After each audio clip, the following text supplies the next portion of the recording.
કે આજના સમયમાં લોયલ હોવું એ સૌથી મોટો ગુણ છે, અને એ પણ ત્યારે કે તમે કોઈને પ્રેમ કરો. પ્રેમ આ દુનિયાની સૌથી સુંદર ઘટના છે, કારણ કે આ એક જ એવી ઘટના છે કે જેમાં માણસે પોતે ખતમ થવું પડે છે. તમે જો ખરેખર કોઈને પ્રેમ કર્યો હશે ને, તો તમે આ લાઈનને સમજી શક્યા હશો.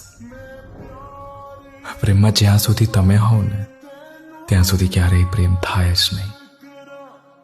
પહેલા તું પછી હુંની ભાવના એ પ્રેમ છે. પણ ઘણી વખત આ થતું નથી. અહીંયા પહેલા હું અને પછી તું આવે છે.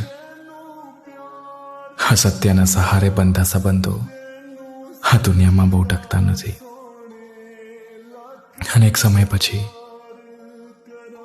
અંતે બધું તૂટી જાય છે. અને તૂટવાથી ઘણું બધું નુકસાન કરે છે. માણસ ધીરે ધીરે ખતમ થઈ જાય છે.